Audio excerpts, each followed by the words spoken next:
everybody. Welcome to OK Talks. I'm your host, Oliver Kendall. I'm a lifelong political nerd with an academic background in international relations focused in security policy and real-world experience working in the US domestic political space and living in a number of other countries than my own, all of which combined, I think, positions me fairly well both to interpret for my international audience what's going on in the politics of my own country, and to shed light for some of the folks back home on some events of note going on in the rest of the world.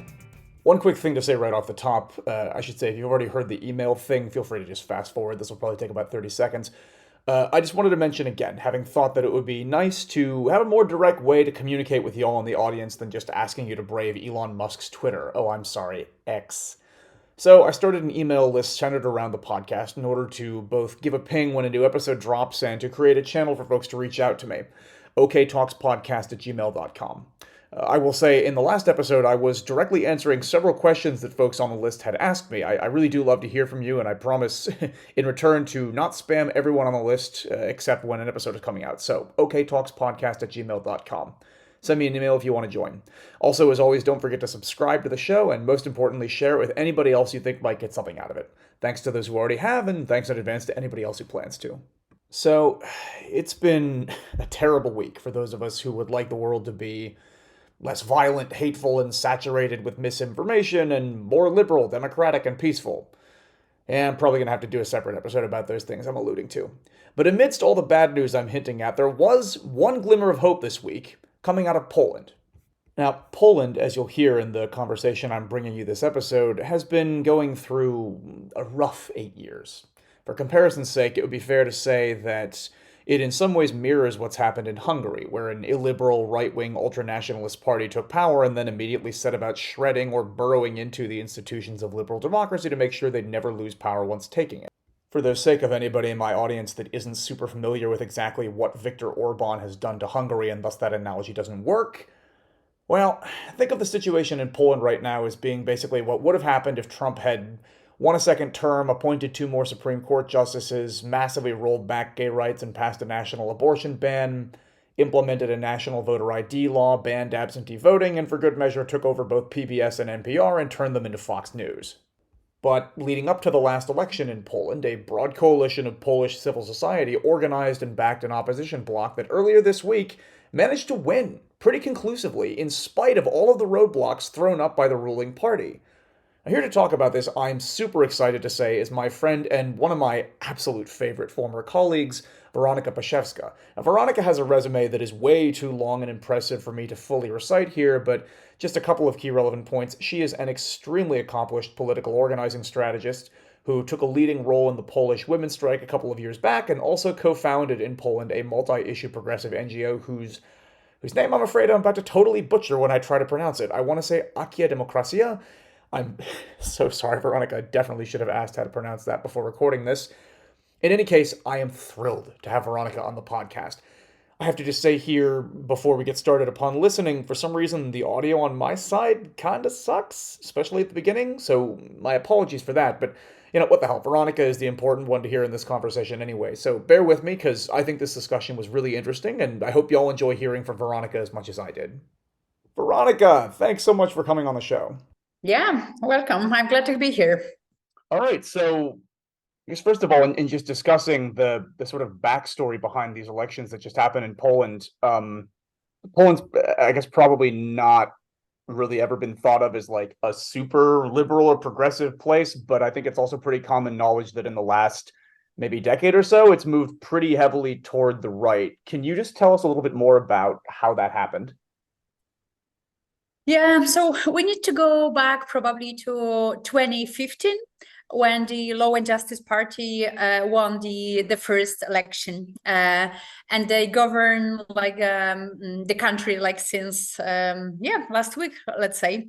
And I think like the main reason I would say for the right and the far right like getting like a much bigger like popularity in Poland was like very neoliberal policies that the previous government was conducting. So law and justice were very like successful with speaking to people who were somehow forgotten during the economic transformation that happened in Poland. So I would say that that were, from my perspective, the main reason. And I think also it's fair to say that Poland is pretty conservative country in general. Yeah, like the society here, and also the influence of the Catholic Church for the politics is like pretty severe.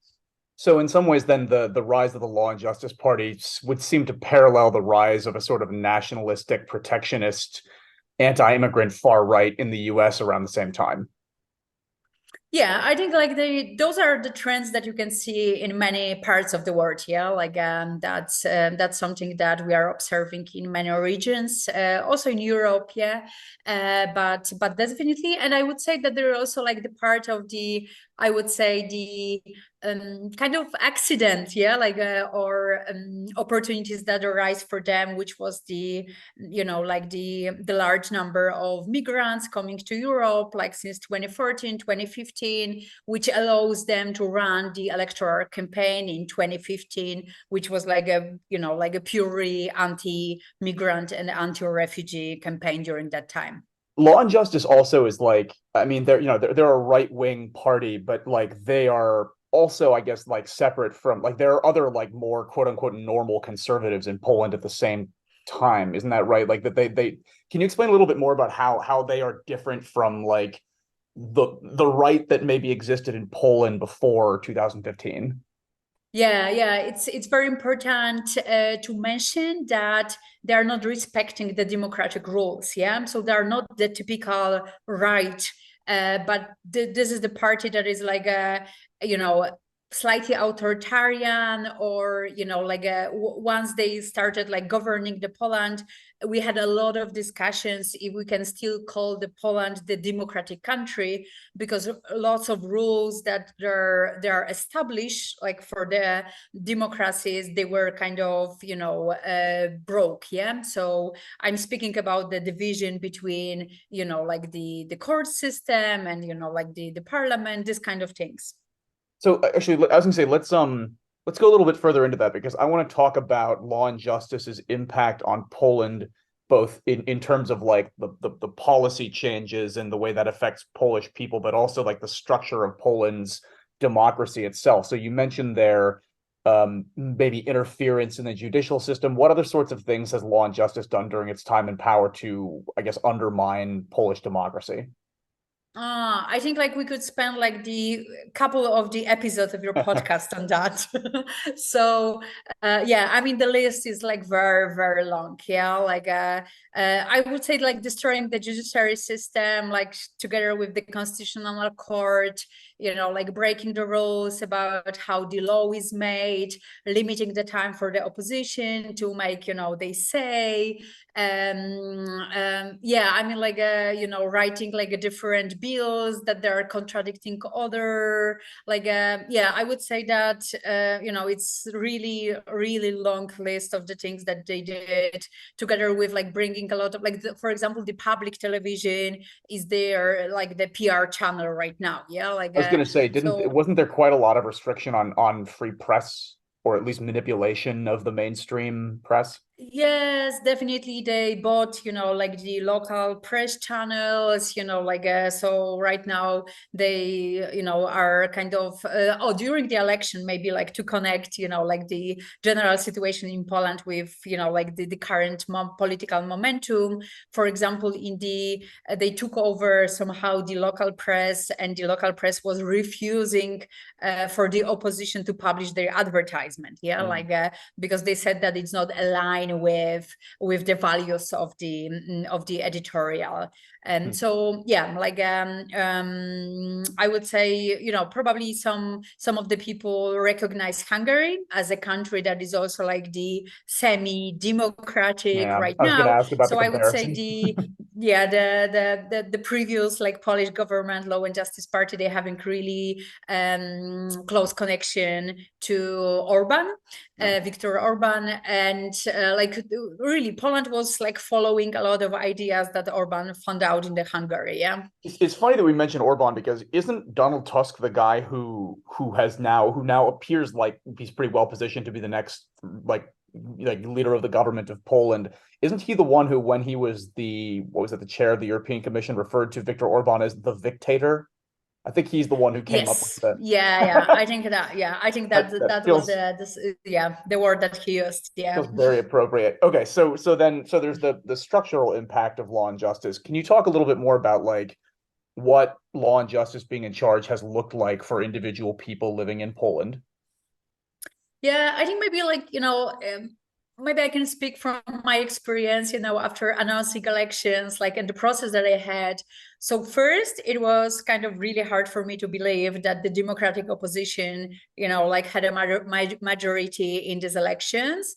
Then I was like fully afraid that like the law and justice will find a way to kind of cancel this election somehow. Yeah. So I had this fear, like inside me to, that it's not possible, like that it's actually going to happen. So I was really waiting for the official results to be announced. It was announced on Tuesday this week.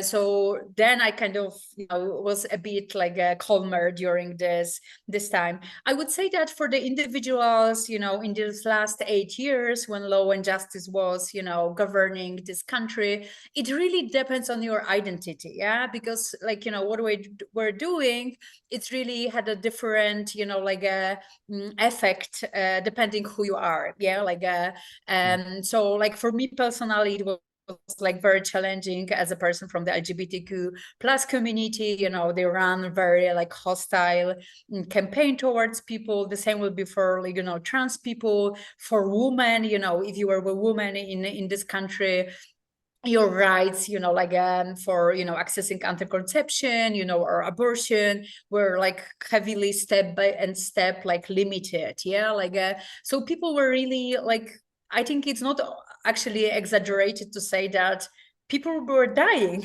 like because of the like women were dying when they were in the pregnancy because they couldn't access like proper health. So people were committing suicides, young people from the LGBTQ community. So yeah, I think being probably from LGBTQ minority or being a woman, that was really not like a good place. Also for the climate activists, like the violence from the police side was like very extreme. Yeah, not to mention people with the migrant and the refugee backgrounds. Yeah, like who are like hearing really horrible things about themselves. Yeah, so I would say depending on your identity, your life could be like better or really horrible. Yeah. So about you talked about your own response after the election results. Just about the campaign itself, like a lot of the coverage that I had heard leading up to the elections in Poland discussed the reality that the elections were not, nobody thought they were going to be fair. In the same way as like Viktor Orban was quote unquote reelected like a year ago, but he managed to put himself in a position where it's virtually impossible to dislodge him in Hungary at this point. Can you tell us a little bit more Yeah. about what that looked like in the Polish context leading up to these elections? Yeah, so I would say, of course, a lot of like concerns about how the votes are gonna be count, if it's gonna be like a fair elections.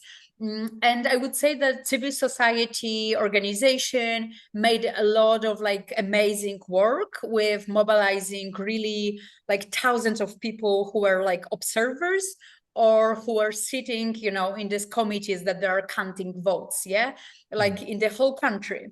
So I would say that civil society mobilized at this super large scale, like to like monitor and like really put, like their eyes, on what was happening over there. We know that the law and justice made a lot of like difficulties for the Poles who were voting out.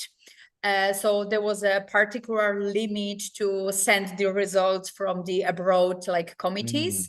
And they were not accepting this, like the reports from the abroad committees when they were saying that like that law and justice is not winning in them.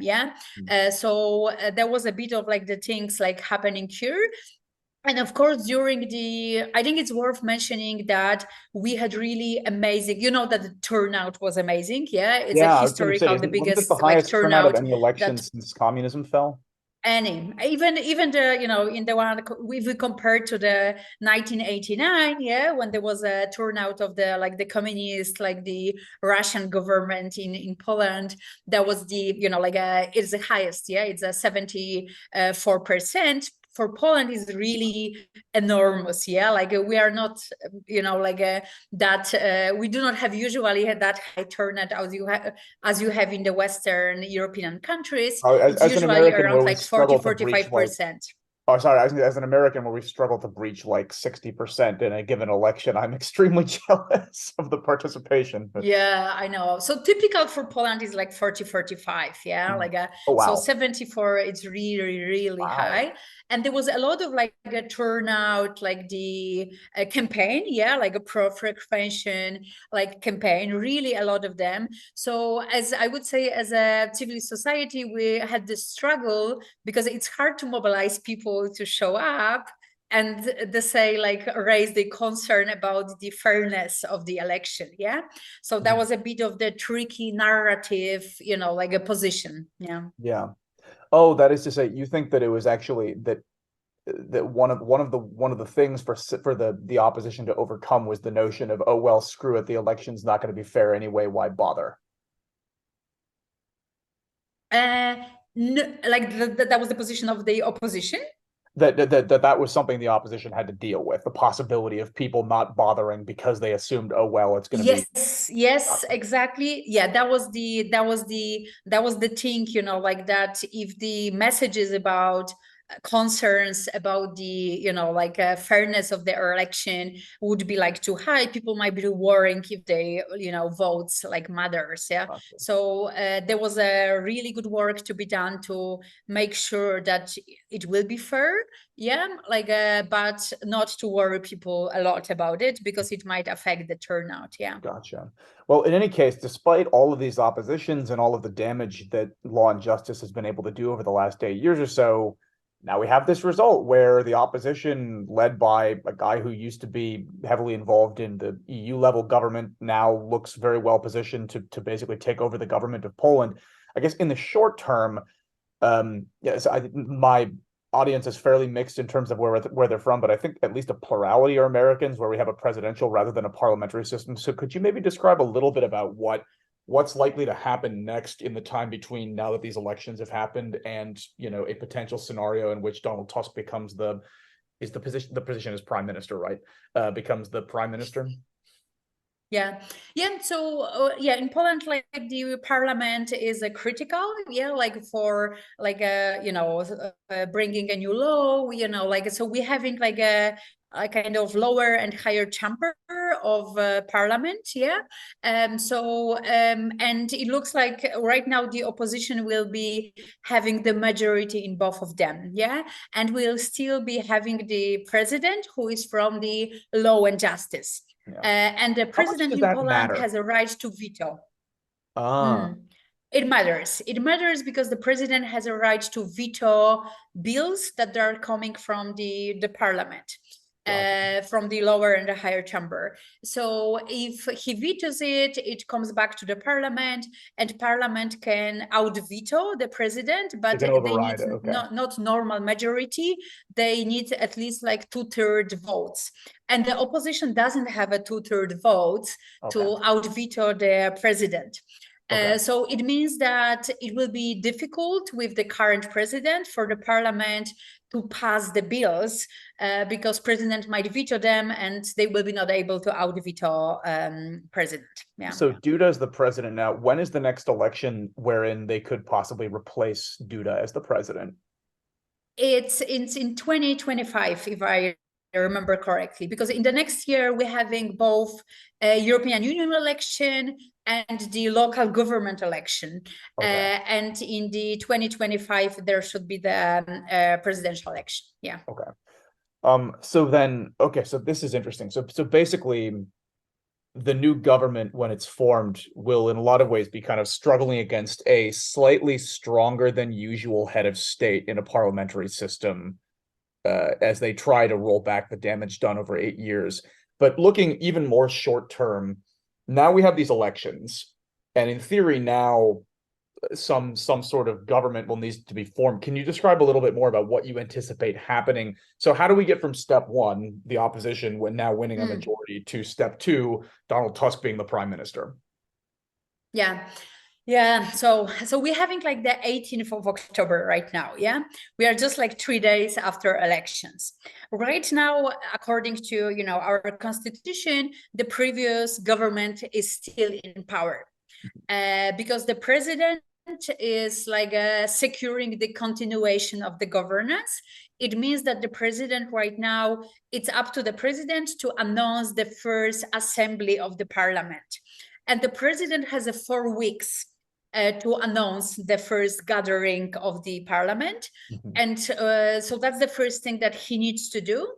And then the second decision for the president is to nominate the party who will be in charge of trying to formulate the governance government. So and we already know that the president, I prefer actually to call him Andrzej Duda, because I believe that he was not really acting as a president. Gotcha. So Andrzej Duda is going to the most probably he's gonna to announce Law and Justice as a party who he assignates to formulate the government. And we know that they do not have a majority. Yeah. So they would probably, try to do it, and then they will come back, and then they will be, there will be probably the second trial on the Democratic side to formulate the government. What many people say is that actually he should not that it's not according to Polish political tradition or even for the rule to assign the party that doesn't have a chance to formulate the government. He should already do it, for the opposition party, the previous opposition parties.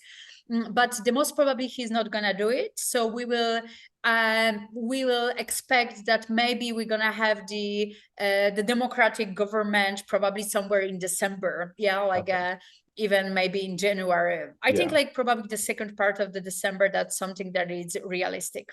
Yeah. So basically now there will need to, as happens in other parliamentary countries, there will be a sort of parliamentary negotiation process whereby the largest group will put together a coalition, but we expect that the head of state, that Duda, will probably do everything possible to drag that out. Yes, yeah, I think that's exactly that's their objective, to slow down the process. We also believe that they needed time actually to destroy the evidence of the crimes that they committed during these 8 years. Interesting. So this brings me to another question, which, I know from our time having worked together, especially I think when the second of these things I'm about to describe happened, I know you're familiar with like January 6th, the insurrection in the States, and then what happened in Brazil, when we've seen other democratically elected, within the rules of the system, authoritarian leaders who have been disinclined to leave office once they lose an election. Is there any worry about some similar sort of thing happening in Poland? Because as far as I'm aware, I don't know of anywhere in the liberal democratic West where there has been an election resulting in an authoritarian leaning government that has fallen since Brazil. This is like Brazil and Trump before that are the last ones that I can think of up until now with Poland. So is we haven't seen anything like that. We haven't seen any scenario like this happen since Brazil. Is there a concern that that in Poland we could see something similar to what we saw like in January 6th in the States and then in Brazil when Bolsonaro lost? There were a lot of concerns before the elections. Yeah, there were even theories, because just like a few days before the elections, we had 3 the most important generals who submitted their resignation. It was just 5 days before the election, the most important position in the Polish military. So Why did they and there were resign? some two. Yeah, it happened. It happened like a week. Yeah, like just a few days before the election. But why? Yeah, so there were various theories, like the army is the army, so they didn't express themselves. They Right. because they having like this period, where they still like are obliged, for their Ministry of the Defense. So they didn't like speak to the press, but there were a lot of theories why they did it, just like a few days before the election. And one of the theory that was circulating, in the media was that actually the Law and Justice was preparing to bring the army to the streets if they lose election. And this is why they resigned. So that was the theory. It was not totally confirmed, but that was like some of the concerns that you could hear before the elections.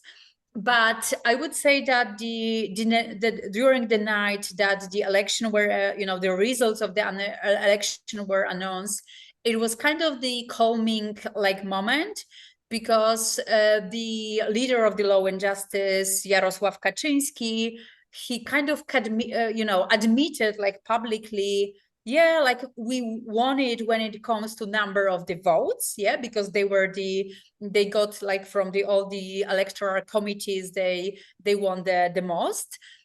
But it is we don't know if we're gonna like have a third term of the government.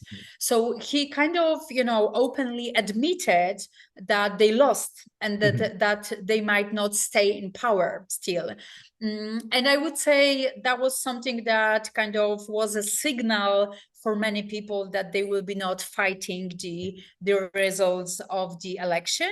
What it's still kind of on the table, it's that they might try to buy off some of the candidates who get to the parliament from other parties, yeah, like that. They right now having like a 198, I think, seats.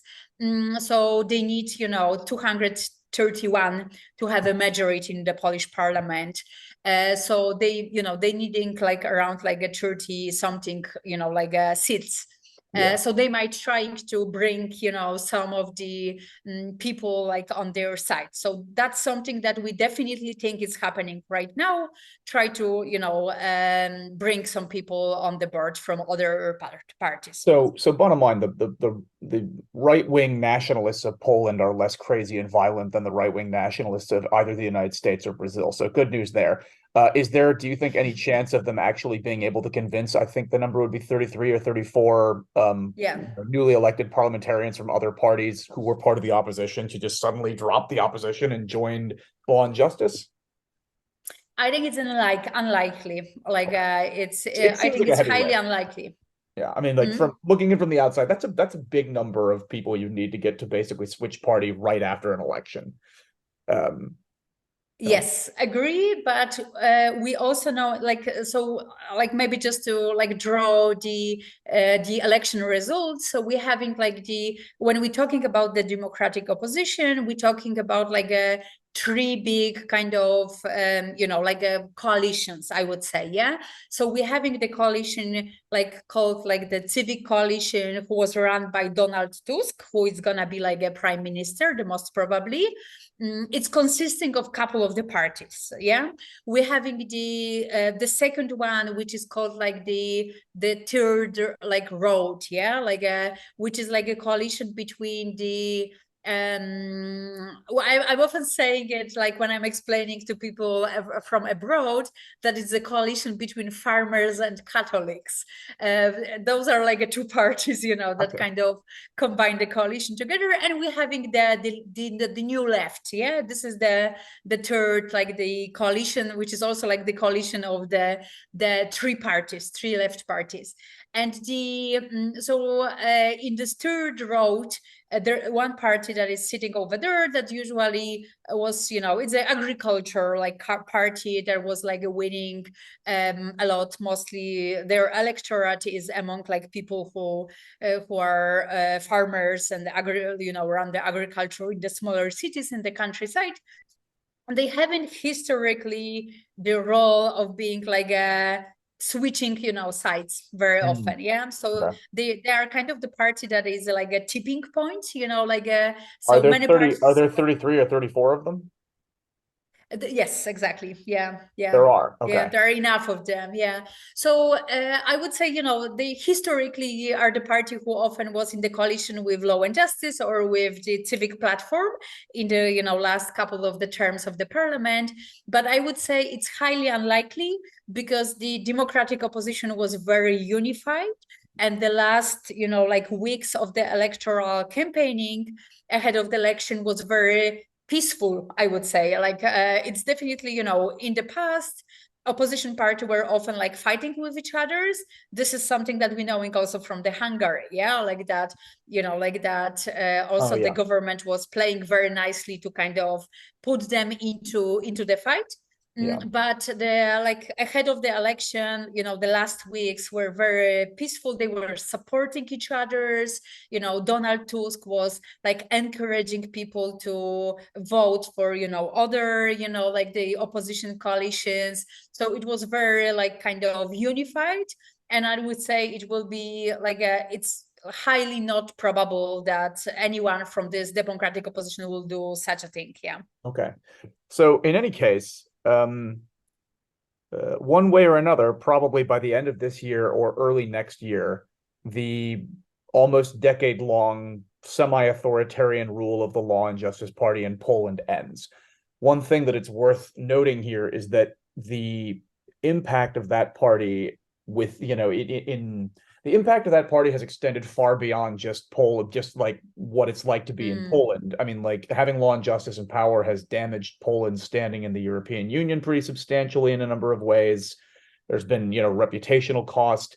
But then in the last year and a half or so, in some ways, a lot of that was sort of overlooked, I would say, because Poland did an incredibly good job of standing in solidarity with the Ukrainians' response to the invasion. But then in the last couple of months, Law and Justice seems to have sort of turned against that because they needed to go back to their sort of anti-immigrant, anti-refugee thing for electoral purposes, which then didn't work.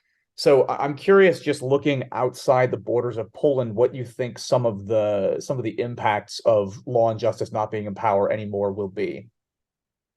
Yeah, my main thing is about like European elections that are gonna to happen like in June next year. Yeah. So I think like this victory of the democratic opposition in Poland, it's like like it might be a really good signal that, like that it's possible that the far right in Europe is not like winning. Yeah. It's not on the like, like wave. Yeah. Like that it's like a winning wave. So Yeah. I think that's a really good signal. Like I think it might be also like a really good signal for, and I heard it from my Belarusian, like friends, like that is the first time that they think, experiencing, that something like this can happen. So I think it's bringing a lot of hope that, like I'm really hoping that it's gonna encourage also like the Hungarian like civil society even more, that the things like this are possible. And I think it's also like affecting the European Union because Poland was in the last 8 years, really like a blocker of really, the really good climate policies on the European level. So I think it will be also like allowing like a better, like a collaboration on the European level as well. It will probably, I'm hoping that it will kind of cut this any ideas of European Union splitting into, more Western countries and Central Eastern Europe or any kind of a division, inside the European Union, yeah, which were raised, during the like this authoritarian Hungary and Poland, time, yeah, in the last years, yeah, because Poland's government was breaking the European Union law many times, yeah, like we're having a lot of like trials, in the court, in the European court, yeah, right now. So I'm hoping that it's gonna bring kind of the unity. If it's like have any kind of effect outside of the European Union, I'm hoping that the on the Eastern Europe, for people like in Ukraine, in Belarus, like that would be something. And I think it might affect also like the collaboration of European Union with like on the international level, like as European Union will be stronger, More unified.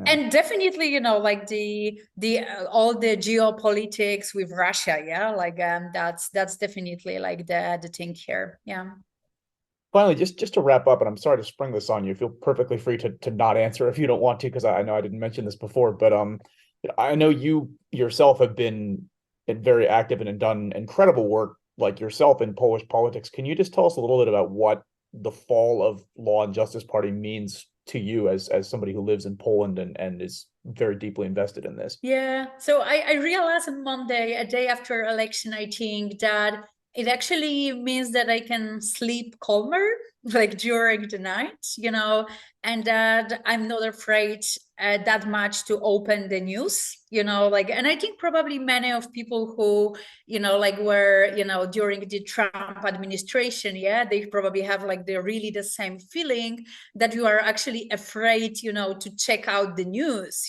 or check out the Twitter, what the president wrote over there. So I just realized that probably I'm gonna, on the personal level, having like a less tension and less calm. And to be honest, I'm still adjusting to it, because 8 years really get very deep into my body. So I also need some time to kind of adjust to this new situation. Yeah.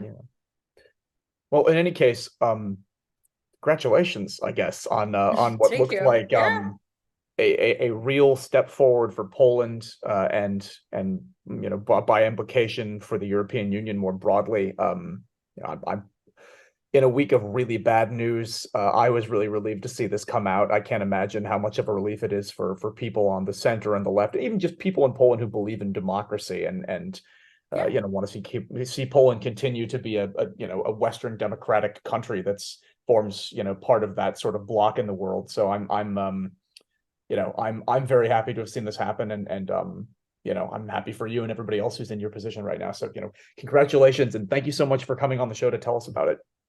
Yeah, thank you very much. And I wish that would be, the happy democratic, like, time for many, many other countries. Yeah. Amen. Well, that's it for this episode of OK Talks.